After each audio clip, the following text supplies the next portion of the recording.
If you can stand on the starting line and physically yell, lift, and they don't, yeah, I mean, that's a problem.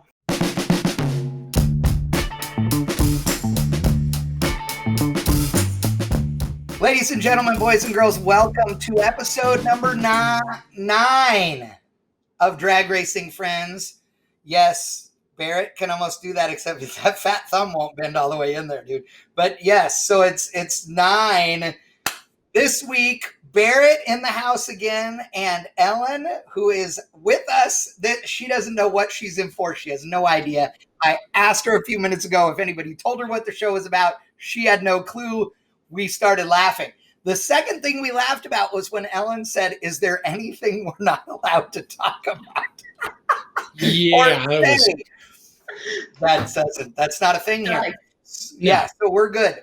This week, okay, folks at home, this week we have an interesting topic. We are going to be talking about what makes a great drag racing driver and who some of our favorites are. And what everybody doesn't know is we're going to throw a little twist in there too. If you had to pick a driver to race something that they don't normally race, how would you choose? So we're going to have a good time. We, I grew up in the drag racing community in Northern California with lots of different drag racers, but most of my stuff was NHRA stock and super stock. I knew all the big show drivers, obviously, but my heroes were 4-speed, racing guys that were wheels up, door car dudes. And that's why my love of pro stock. So some of my favorites, it's going to make me sound old, they don't race anymore. Some of the guys that I think are the best ever are some of the guys that just don't do this anymore. And I'll explain why I think some of them are. But I believe, and Barrett, you can let me know what you think. I think that the best drag racing drivers, and I suppose this goes for racing in general, are the guys who are obviously quick with reactions, able to handle a car, all those things. But just as important or more important are the guys that know how to keep their cool, keep a level head all the time, and make sure that when the tree comes down, they are ready to just absolutely lay it all on the line. Oh, yeah. I mean, it's cool under pressure is if you are able to be that, you're a serious contender. I mean, if you got somebody that goes up there, play some tree games, double bulbs you, maybe tries to get you a little burn down, and it don't even phase you, I mean, you're rock solid in my opinion. Yes. Yeah, and I think that there are, there are guys that are really well known for, reaction times. There's really well known guys for their ability to pedal, right? That is not nearly as big a deal as it was in the 90s and, in funny car, especially, right? And you go into the radial world, pedal, what? Once they spin, they're done, right? In the pro mod category, though, the pedal job is still a thing. So that's a talent that drivers need to actually have. Especially in quarter mile. Absolutely. You have more time to recover and get down the racetrack and try and salvage a win. Mm-hmm. But, I think that in the drag racing world, it's so easy to fall in love with the big show drivers, right? The top fuel guys, the funny car guys. They have always been sort of the icons of the sport, right? That's the place that everybody sort of aspires to get to, or it used to be at any rate. Yeah. Well, those guys, I mean, the first time somebody sees one of those cars run, a nitro car, is insane, right? Ellen, you spend a ton of time on the starting line. So do I. It's a whole other place to be on the starting line when a pro mod car or a top alcohol car leaves. It's a completely different experience when it's a definitely. It will just lay you on the ground. It's crazy. Barrett, have you ever been on the starting line with a fuel car? So you're not a top fuel car, but Pro Mods vs. Fuel Altereds a couple weekends ago. Yeah. And then also they had the Midwest Pro Mod series. Is it Pro Mod Racing? Pro Mod? I can't remember. Drag Racing series. Yeah.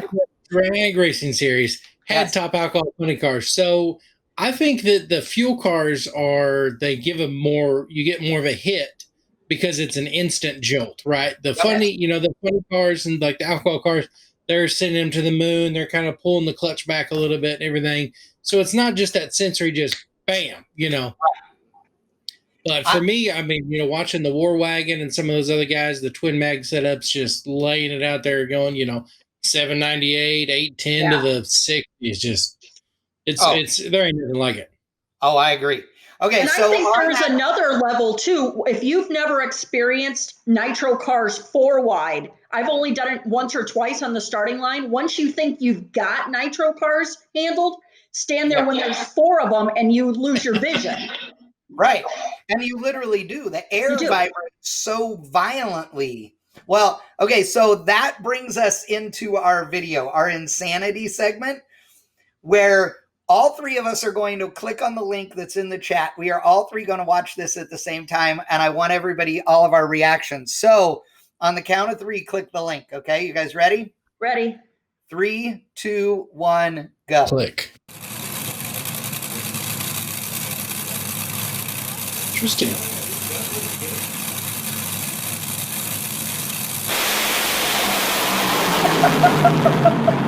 That's how I felt. I felt that the very first time I went to the Pro Mod Filter race at North Star. Actually, it wasn't even that. It was a match race between the War Wagon and Frankie Taylor. And I'm on the starting line, and Frankie does a burnout. For some reason, they couldn't get the War Wagon started, so I'm kind of over here, like, not paying attention. Up on kind of around the Christmas tree area, and the next thing you know, they get it fired up, and that thing goes by me, and I'm like, oh my, like, wow, Yeah. In the stands, you feel it go by, but when it's 5 foot away from you, it's serious. I'll tell you, the first time, and I think I've said this before on one of our shows with Caps and them, the first time I ever saw a Top Fuel car from the starting line, right, where I was standing there, was at Moroso Motorsports Park, now called West Palm Beach, Palm Beach International, I guess they call it. I was there. I was racing a dragster there. I was with Doug Foley, and it was in between rounds, and they were running Top Fuel cars. They had Don Garlitz and Shirley Muldowney doing a match race at this event, which is unheard of. Yeah. And so Foley is behind me. My dad is next to me, and the 2 of us are standing almost uncomfortably close to the back of the starter, okay? Right between the lanes. And, dude, Home Slice flips the switch, and the header flames go up over your head because it was nighttime. And I don't care who you are, you couldn't not jump. And it was epic. It was awesome. But, dude, you cannot not jump. And I've been for literally more than 10 years, I've been shooting Top Fuel and Funny Car from the starting line, right? All the March meets, all of the nostalgia drag racing stuff we've done for years. And I mean, sitting there 2 or 3 or 4 feet from the car when it leaves the starting line, right? Getting all those cool, fun shots.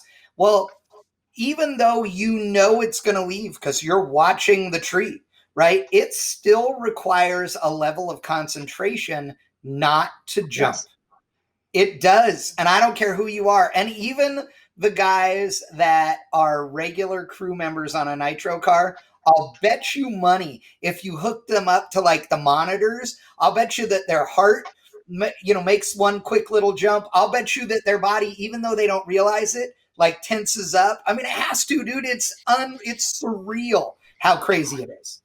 Well, you can, at one point, Stevie and I had a conversation in Orlando with his Apple Watch or whatever version of Fitbit he has, looking at his heart rate and stuff at different points in the run. No way. Yeah. It's very interesting. So, Stevie's a great guy to talk about, and I know we'll be talking about him later, but so Ellen, I don't know how anybody who's watching this show could not know who the hell you are, but for the sake of argument, let's say somebody doesn't. Okay. You are, you've been covering drag racing with E3 and a variety of other, for a variety of other outlets and sanctioning bodies and what have you for many years. Many years, like 13 years now. Yeah. And you and I have been all over the country together at a jillion different races. But you also You're super well known for streaming on your Facebook Yes. channel from the starting line, like nonstop for a whole event, which is really fun. But I know it's a lot of work, trust me. But the other thing about it is that you now are one of, if not the most important person keeping the Midwest Drag Racing Series running each and every week. You and Keith Haney really are just pushing that to the limit. So you have had all this exposure to Yes. a ton of racers, a ton of kinds of drag racing. What do you think it is that makes a great drag racer? There's so many things. And I think that something that is taken for granted so much right now is your social media appearance, but your likability. Basically until a couple of weeks ago, we had 3 or 4 months where we had no racing. Right. Drag racing didn't participate in the iRacing stuff as much. And all these racers from NHRA to every series had sponsorship money. And you got to do something to prove your worth when you can't race. Right. And the people I think that are going to keep sponsors and succeed through this period are the ones that can hold up a camera in their garage and say, I'm so-and-so, the driver of blah, blah, blah. We're not racing, but I don't know. Here's my dog. Here's what I'm doing. Here's my bottle of Pennzoil or whatever is the product. It's the people who can relate to other people and keep going right now to prove your worth. I mean, sponsors are dropping left and right. You can't blame them.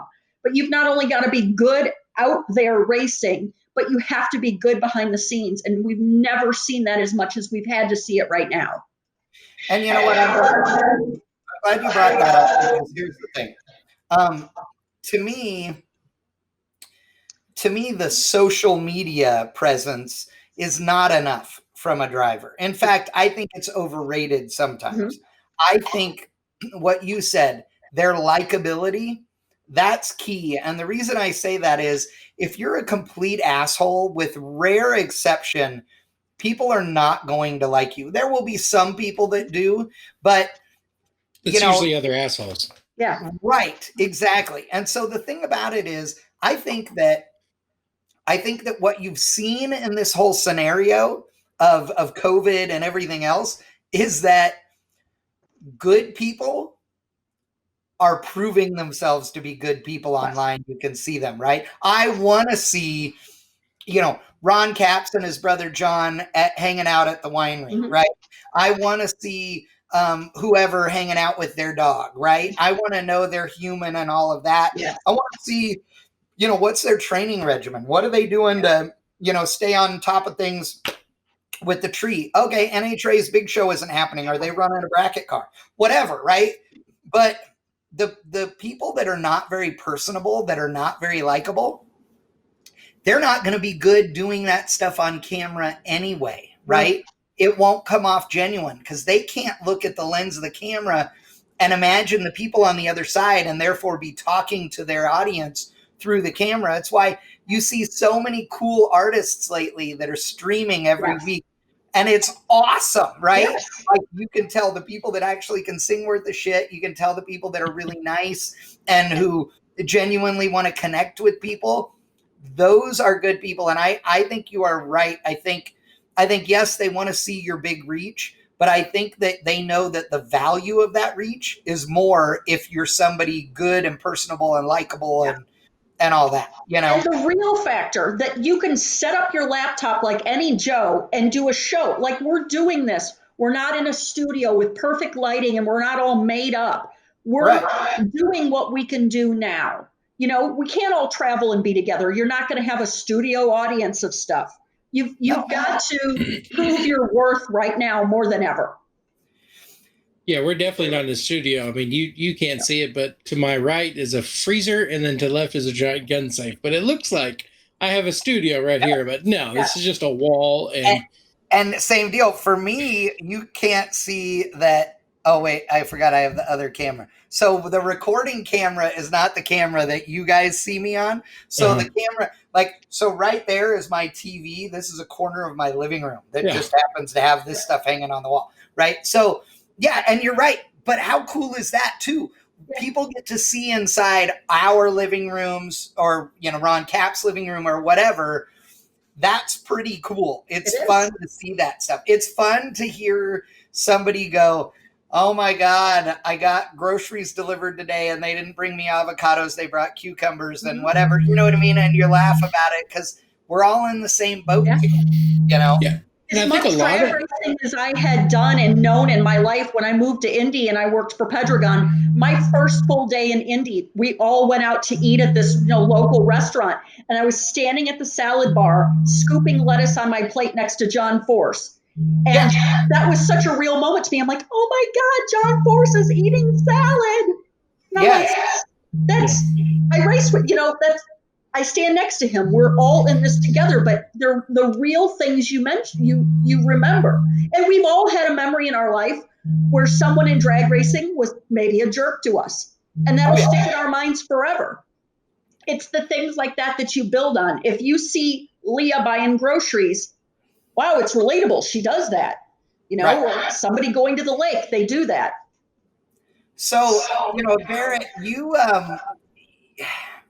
we've talked about this a lot. Your racing, knowledge, your passion, etc., is varied. But you've been in the no prep and the true street drag racing world for several years now. Like that's been your baby. Yeah, it's funny that we're even talking about that. Earlier today, my buddy that we put on races, or I put on races with, called me. He was like, hey, what's your schedule like? And I was like, well, I'm kind of going out of town. He's like, man, we're trying to get some things together for, a race towards the end of the year. And I'm like, hey, you just let me know and I'll be there. And, whenever Ellen, you were talking about, social media and stuff like that, just kind of like with Lyle and Chad's deal, we do this deal. We call it Mondays with Mikey and Woo. We just sit in his truck at a gas station and just we don't have any real particular agenda other than, hey, talk about a race coming up or, hey, just had this race, or we're just bullshitting. But there's other people that are kind of in that same time slot that have a legitimate setup and tonight we're going to have and screen wipes and all kinds of other stuff. And we're 6,500 views for 45 minutes for just two dudes, jacking around, having a good time. And you look at some of this other stuff and it's like, you went for 3 hours and had 12 people. Maybe you might want to think about your personality or what you're trying to do. Or, like you said, hey, want to see somebody go into groceries. Look, if you want to be upset about certain stuff like that, you got to kind of know how to filter out some of your beliefs and some other stuff when talking about things. But for the most part, be passionate about what you're passionate about. Man, look, I had to order groceries because I don't want to go to the store and deal with all these people. But they messed up. I ordered pizza and they're doing contactless delivery. Well, the dude's standing right there by the door well, I need to get my little my stand because I'm not going to put the pizza on the ground. I'm like, bro, it's in a box. It's okay. Yeah. And I'm like, it's just stuff like this that you can talk about on social media, and other people are like, man, that's the same thing. I didn't even want to put on underwear, and now I had to put a shirt on because this dude's standing there waiting for me to take my pizza off his stand, Here's the thing, though. So we're all, the three of us are well known in the drag racing world, and it still blows me away the number of people that walk up to us, any one of the three of us, and want an autograph or want a picture or whatever, because I'm always like, dude, there are way better people for you to do that with. It feels weird still. I love it. Don't get me wrong. It does not bother me. I love it. I appreciate it. But it's still it's just still surreal. It's a little weird, right? So, but now, all these years, drag racers at the elite level, right? Your pro stock, pro stock bike, top fuel, funny car, right? We'll throw pro mod in there as a class that NHRA pretends is a pro category, but isn't really, because they treat them like crap, but that's all other show. So those guys have all gotten there, right? So you work your way up there and you're next to your big rig and you're signing autographs and whatever. But the no prep world, predominantly because of, stuff like Street Outlaws, etc., you end up with a guy named Tater who drives a truck named Nanner, and he was nobody, but now he's in a 1320 YouTube video and he's putting his own video up, and the next thing you know, he's a rock star in the no prep world because he beat out the Birdman or whatever, right? Like, all this kind of crap goes down, and those dudes then all of a sudden are famous. Yep. But they never tried to get famous, right? So there's no prep. They never got this is how you take care of sponsors. This is the right way to talk. So they're so genuinely normal.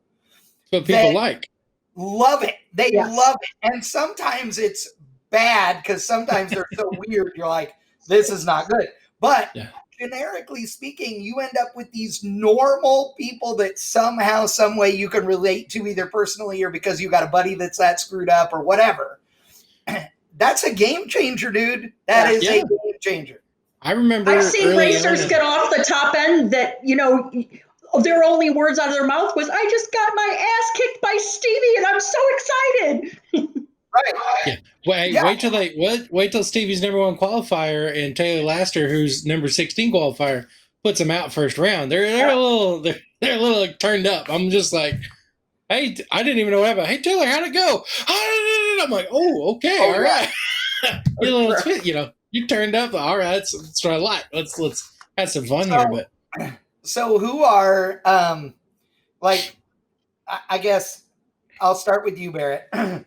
Give me 2 favorite drag racers that are mainstream, right? That everybody would kind of know. And then give me your 2 favorite guys that are not, maybe they're no prep mainstream, but they're not big show or any of that. And I want to know who you got. Who are your dudes? Okay. So you send your complaints at Power right now. As far as, it's in this day and age, social media and some other stuff, there's somebody in my mind who really has it down. A lot of people look at, what he posts and everything else, and they just think he's crazy. But Alex Laughlin has to be one of those guys that just, he doesn't necessarily go out there and win and do everything else, but he's there, shows up, gets checks for all kinds of sponsorship. And then it's like, hey, I've done this, I've done that. I really want to do this. Let me try to concentrate on this. But man, it's like getting pulled 7 different directions. And then all of a sudden it's like, hey, let me get on social media and have some fun here. Right. It's just, it's stuff like that just makes it somebody being, not necessarily as young as I thought he was at the time that I talked to him, but it's kind of some longevity, right? There's kind of, for me, I feel like there's a break in there somewhere. You got like the guys, I remember seeing, Force and blah, blah, blah, match racing. And I'm like, yeah, I never knew those, I never saw that, stuff like that. Yeah. So then you have the younger generation that like, I was there when we did this. And like, yeah, I remember David Wolf running 440s. Like, that was awesome, so. Right. Dude, I remember when, Wolf Racecraft first 7-second stock suspension Fox body. Yeah. Yep. I remember him mind blown, dude. It went like 470s at Kennedy. Yep. And people were like, so Dave Hance went 692 in radial. I remember that. Yeah. Yeah. Absolutely. And that's kind of one of those guys who can bounce around a lot of cars. Pro stock, pro mod, all that stuff, right? See, now I have to say, I think that I feel like the crop of younger drag racers nowadays, are actually, and I shouldn't just say drag racers, we're talking drag racing, but I think this goes across the board in the racing community, NASCAR and all of that. I think the guys that are like 30 years old and younger, I think there is a huge disparity in that group of people. I think that they are either, for the most part, they're either really cool or they're giant assholes. And the middle is really very few of them anymore. It seems like they really have gone, one way or the other. And there's still those guys that I think believe that being the jackass all the time and talking smack and being, just being a dick, I think they still believe that that's the way to, to succeed. I think they are going to find that works less and less because of sponsors and the current financial deal. What do you think, Ellen? Who are your guys? Well, it's funny because Alex Laughlin was right at the top of the list. One of the things that I think now, though, and I'm not saying that there's less talent in Top Fuel and Funny Car, but several of these people literally hadn't driven other cars at all and went to Top Fuel and Funny Car because they had the money or whatever. So right. I feel almost in a reverse way. I would like to see someone in Top Fuel or Funny Car get in a radial car or get in a quarter mile pro mod. I would like to see the reverse happen. Yep. No, I love that. And I agree with you because there are a bunch of people that are that way, right? And good for them if that's what they wanted to drive. Good. But here's where I have a problem. Who was it we had that had never driven a door car? Cameron. Yeah, Cameron Bray. And Cameron and I are great friends, but he's been, he drove juniors and he's driven, bracket cars forever and all this. He's just never been in a door car. But which I think is weird because I prefer a door car. But here's the thing. So if you take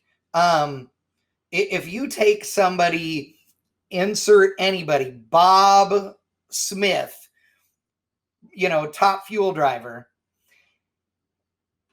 And even if Bob is Bobby and he's 17 years old and his old man paid enough money or he won the lottery or whatever, and he's driving a Top Fuel car. Even if they're that young, there's a part of me that looks at them and goes, they're not a real car guy. They couldn't have been a car guy, right? And I look at somebody that's, say, 35 or 40 or whatever, or older, who goes out and drives Top Fuel. And for that matter, any of them, Pro Stock, any of the big, big classes, but who never street raced, who never bracket raced, who never raced their street car, who never, had a hot rod growing up, none of that. They're not real car people. Not the same. No. And that of it to me also matters to some of the fans. Mm-hmm. Some of the fans realize that. And the truth is, and I won't name names, but there are a lot of people that are in the racing community, either drivers, promoters, announcers, etc., who are not real car guys. Some of them may be enthusiasts, but that's not the same. No. It's just not. And it is what it is. It's okay. I'm not bitter about it. I just think I prefer to surround myself with the people that really are passionate about it. I mean, you take somebody like Keith Haney, who has enough money to race whatever the hell he wants to race, however he wants to race it. He can pay for a crew to handle everything and do all that stuff. But he isn't just a show up and get in the car guy. He's in it all the way. He's so absolutely passionate about it, and he just it just eats him up. That's what he loves. And so it doesn't have anything to do with how much money you do or you don't have. It has to do with who you are, and I think that's what makes it cool. I think somebody like Stevie, so we started talking about Stevie Fast earlier, so I'll tell you some of mine. So if I had to pick an ultimate Pro Stock driver of all time that I love, because Pro Stock's always been my class, WJ is right there on the top of the list. There's 2 or 3 others as well. But Bruce Allen, etc. But I have to say WJ is a far more badass human being than most people realize. The WJ that NHRA always showed was the grumpy old man acting WJ, which he totally was part of the time. But he's also the most passionate guy. He still builds a ton of engines to this day. He still works in the shop every day. He's a really, really nice guy to talk to. He's incredibly intelligent. He's funny. He's great, right? There are a lot of examples like that. Stevie, one of them, I remember meeting Stevie for the first time was at Denton at North Star. We were there for the RTRA, and we were there, and Gene's having this series, and Stevie's there, and I'd heard of Stevie, but I'd never met him before. Meet him, he's like, Chad, I'm setting records today. I mean, just shit talking like none other, right? All in. On the mic, on the live stuff. I'm killing everybody today. You don't even need to show up. He's betting money per round. I mean, it's all in, right? And I'm like, holy crap, this dude is way better than I thought he was. Like, just even more entertaining. Was he driving Sitton's car, the orange car at this time? The Pro Nitro's car? Yep. And so then moving forward, right, we got to where me and a television producer buddy of mine, Jack Walworth, started working with Stevie to help him with some video and stuff in order to position himself, because he was going to go big show pro mod racing.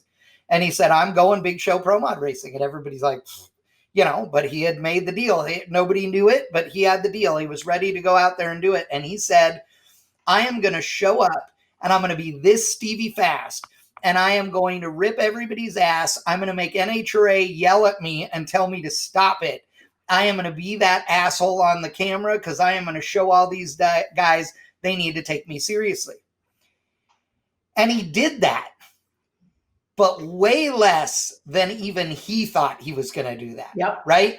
He started that way to get their attention, but the minute he started doing well, and everybody was like, wow, and the respect level was there, his need to be that guy started to go down.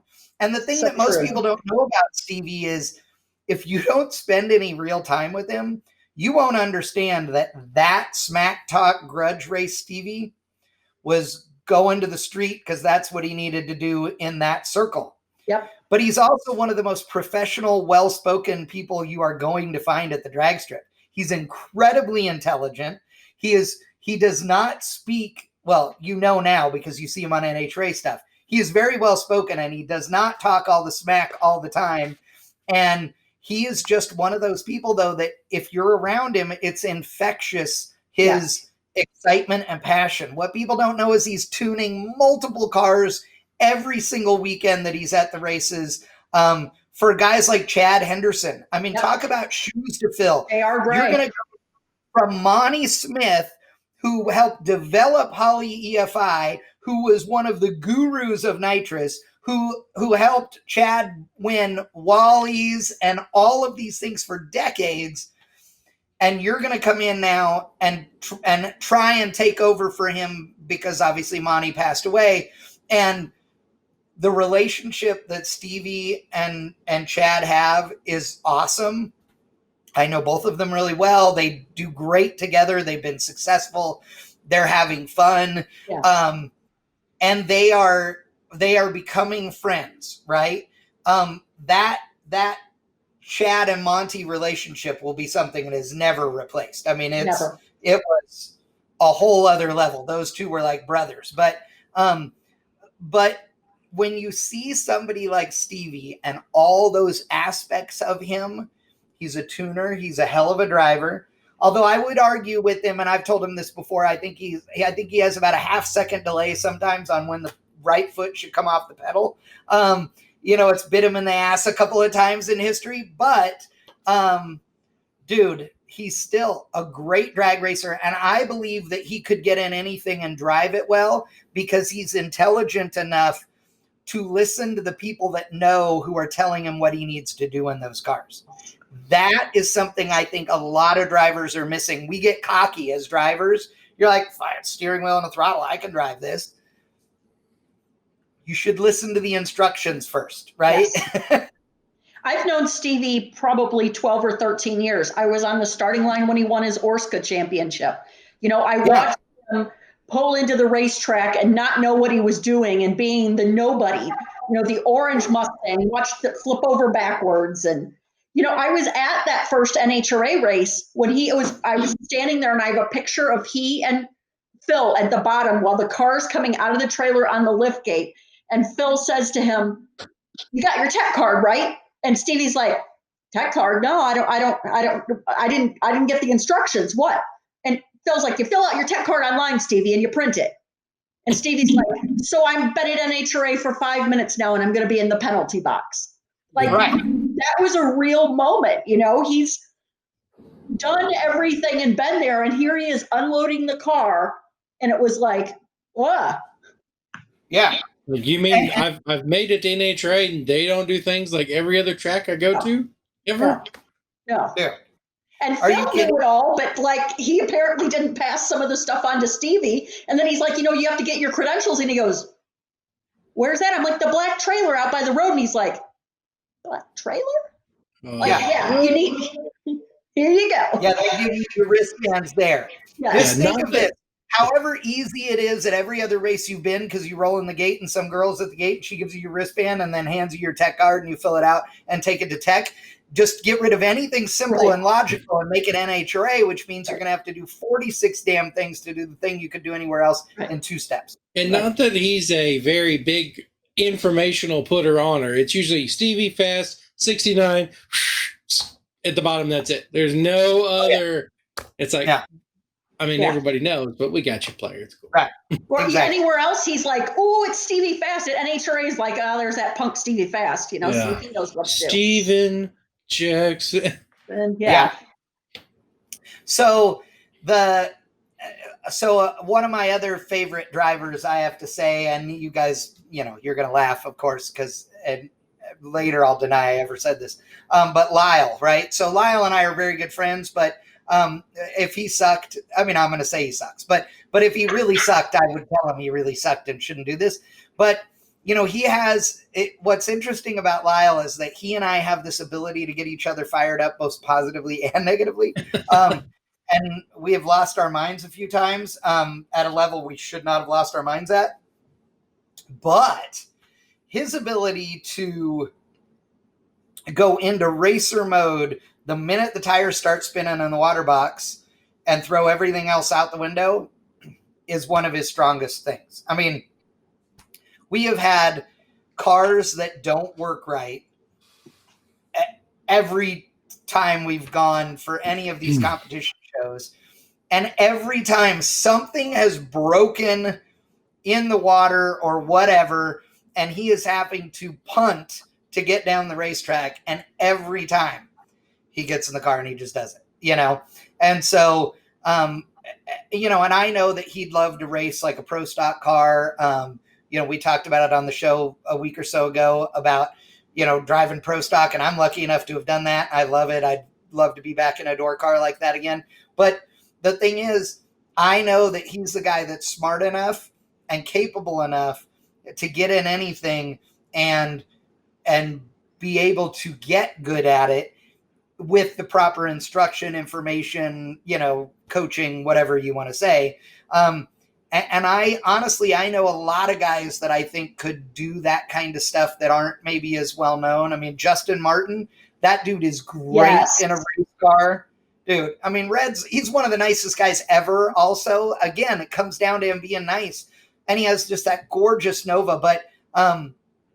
But he also is a guy that I've seen drive cars that won't go straight because he's in Georgia trying to make the car go straight. Like when he brought that black Camaro out that belonged to his buddy this last time in the spring. So he's like having to try and qualify in a car that's never been down the drag strip while also adjusting the suspension to get the thing to go straight. Like, I mean, all that. And he's driving it and he's doing it smart. And that's cool. I think that one of, if not the biggest downside to the street race / no prep kind of world is the number of guys that firmly believe you have to be the never lift mentality. And they're the guys that are crashing all their shit and that are the ones that give that kind of racing a bad reputation in some circles. I mean, the racetracks want to have them because it's a big moneymaker. But at the same time, you go, God, I don't want the liability for this, because dude, if you have to pedal the car more than once, it's over. Like, it doesn't matter. It's genuinely over. Like, just call it a day, dude, and it's sad because some of these guys that have torn up really cool cars and themselves, I mean, Jesus, And we've had a lot of guys crashing recently. You were talking about that, Ellen. I mean, I know a lot of guys who crashed a bunch of times, and 90% of the time it's because they were still trying to drive the car when they should have stopped driving the car, 100 feet before, If you can stand on the starting line and physically yell lift and they don't, I mean, that's a problem. Yes, exactly. 100%. Now, Barrett is sitting here smiling because there is nothing he likes better than guys that are all the way out of shape running into everything. Yeah, well, I mean, it's cool, but at the same time, like, hey, that's their deal. Like, you just, as long as they don't run into each other, it's all right. Hey, that's a wall. We got more concrete. It'll be no big deal. We'll get it fixed. But, for a fan aspect, that's people go to NASCAR not to see the cars go around in circles. They see them because they're going to crash or something's going to happen or somebody's going to have it out for somebody. And this is, the 90s NASCAR. Hey, we don't like each other, Chad. Well, guess what? Bam. I'm coming right into you. Type deal. That's 2020 NASCAR, too. That's Bush kids NASCAR because those douchebags, they're idiots. I'm sorry. Yeah. They are the worst. They are the prime example of we had money, so we got to race, and we don't give a shit, and we don't have to listen to anybody. Dude, if I was one of his sponsors, I'd stuff my foot so far up their asses they wouldn't know what hit them. Yep. I'd do it while holding the money I was going to give them. Like, you know what? Here's what's going to happen. I get to stuff my leg all the way clean up your asshole because I'm going to hand you this money. Yep. And then afterwards, I'd be like, psych. And it's kind of a little different, too, because, it's people, concentrate on the no prep and deal. And it's at its core, it's really grudge racing. If you really look at it, there's no qualifying. Usually it's just off the trailer. You go to some of these races and they got a whole day of qualifying and you make a pass, go sit at the trailer, cool it down. Like everything else, you're like, okay, we just drew chips. I've got, this other guy, like, damn, like I didn't bring big enough jets or like how much boost can we put in this thing, and you've got to get it first round. Like that's it. Or oh man, I got called out. Psh, Mama didn't raise no bitch. That's Dean Carr and Stinky Pinky told me that one time. I was talking to him and he was like, he had the Challenger. And he's like, never made a pass in the car. He's like, I finished wrapping it in the parking lot. And he's like, Steve Wiley calls me out. Mama didn't raise no bitch. So I was like, hell yeah. Well, didn't work out for him very well, but at the same time, he's like, I hung out and sold T-shirts. Like, it wasn't no big deal. That's what Lyle and I say that all the time now. Mama didn't raise no bitch. We're on. Well, let's do it, Like, what else? Something that's been kind of cool that we've had this year at Midwest Pro Mod, too, is we've had Sean Ellington and Sean Wilhoit and Daddy Dave and Kayla and Ronnie Hobbs have come and entered Pro Mod just for fun, and they stand there and they enjoy it. They're like, they see a number come up on the board and they're genuinely excited. They see a 430 in the pro ed class and they're thrilled, because it's a different thing. At Throwdown, Daddy Dave goes out there and runs Pro Street. And won it, running 4.0s, by the way, like 14s, 4.0s. And then Sean in Murder Nova, like you said, he's out there. All he was trying to do was run 399. He ran like 401. Yeah, like multiple times. I don't think that car's ever been a 390 and real with actual timers running. I know the data says it's been there, and it probably has, but and those guys, like you said, they were just out there having a good time with everybody else. That is cool. That makes it genuine, And Landon Hobbs just won the class that we had at the last race at XRP in the Texas Rattlesnake. I mean, it's cool to see the bridging the gap. And again, I think some of it, Barrett, you would know this better. This is a product of this quarantine thing we're going through right now, where there isn't as much no prep, no time stuff. And you want to race bad enough, you got to find what you're going to do. And that's what they've done. And it's been a benefit of this. Yeah. And I think some of it too comes down to just wanting to race, right? Like, hey, we're going to start back up filming the show. We kind of need to get some shakes. Like we'll figure out something, I got to pay my entry, whatever, to go up and show. And like, they're making sure everything goes straight. Hey, we put, 45 pounds of boost on it. It held it cool. That's really all they're looking for. And if they can get a win or, throw down a good number. Yeah. But it's funny. You get some of the fans up there and they're like, man, he ain't got nothing for old, Brandon Pez or whatever. Like, well, I mean, they're two different cars. Like even, Daddy Dave's like, I ain't got nothing for that car, but they're just out. They're enjoying their cars. They're enjoying, the relationships and meeting people. And eventually one day this whole, there's not going to be any more no preps or no TV show. These guys are going to need a place to land. And you've got organizations like, the Midwest deal where they can they're in the Midwest. They can come and race and maybe they do build a real deal pro mod one time or drive for somebody or something, like this is an avenue a lot of these guys are looking at. And if they're not, if they're like, we're going to ride this thing forever, well, then those guys are going to be ones like, hey, man, I ain't got nowhere to race this weekend. You pay me a couple $1,000, I'll show up. And they're going to be like, nah, I'm good. We got bracket racing going on this weekend. Well, and I agree. I think that the crossover is becoming more real for that world than it has been, right? I have to say, and I enjoy the show sometimes, but I think JJ and the Memphis Street Outlaws, this is going to sound so funny, has put a certain level of legitimacy to the 405 guys because as much shit as they've crashed, it's nothing compared to JJ and their crew. I mean, if you ain't wrecking, you ain't racing. I swear to God, that's got to be the shirts they have, they're wearing underneath everything. But the guys like Dave, who, I've known Dave for a few years. He's a really nice guy. He's great. He's a legit racer. He really loves doing what he's doing. Sean's the same way. Chief doesn't really care. If it's not TV time, he's not out there anymore. But a bunch of these guys are legit. They really want to be out there racing and having fun. And like you said, Sean Wilhoit, great guy, right? The Mistress. Wilhoit's an awesome dude. I mean, he builds metal buildings and does all this stuff for a living, his construction company. When we got ready to start building and stuff, he was like, dude, call me.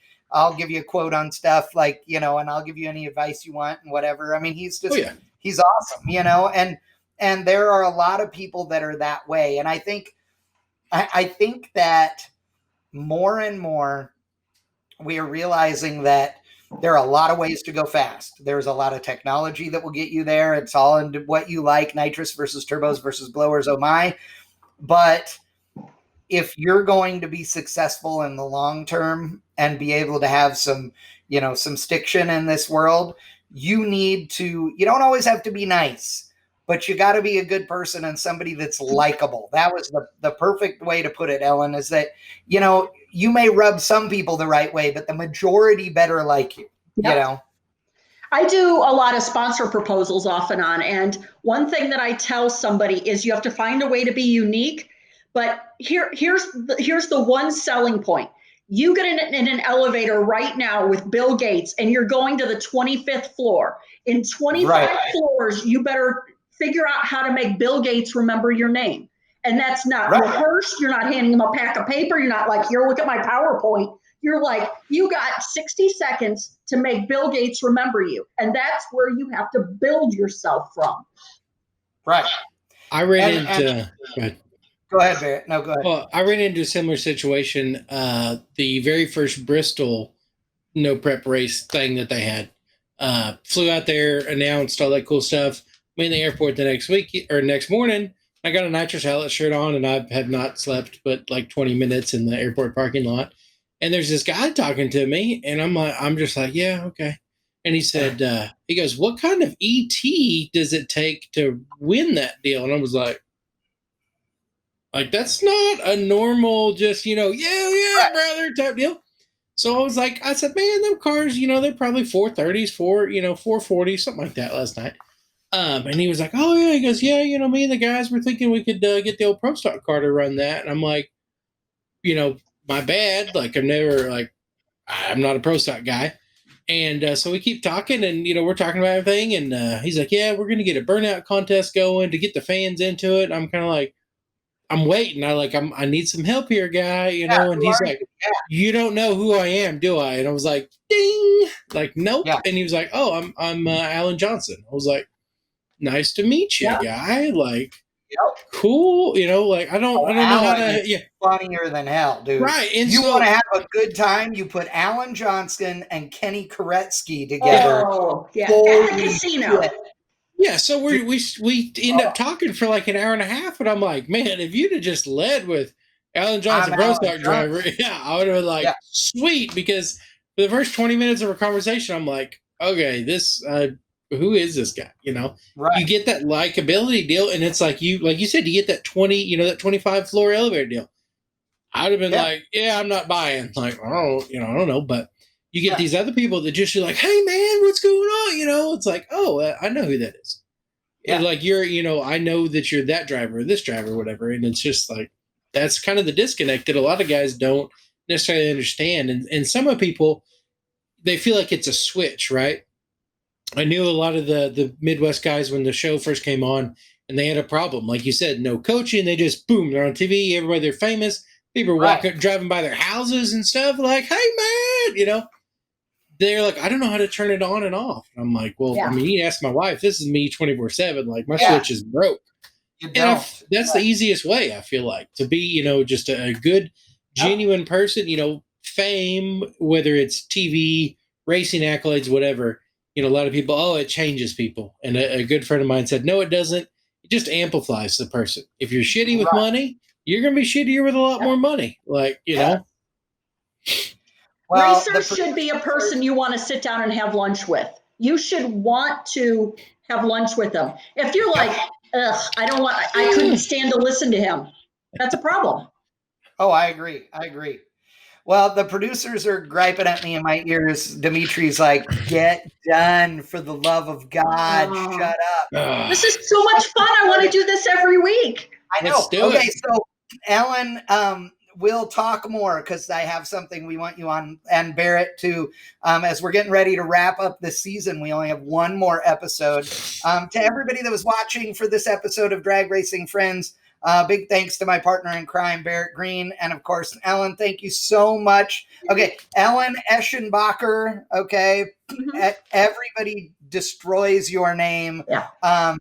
Ellen E, I hear all the time. So, again, we appreciate it. You've done so much for the drag racing community. Thank you so much for being a part of the show. It's awesome. We will have you on again next season. Thank you, guys. Thank you for always posting run sheets.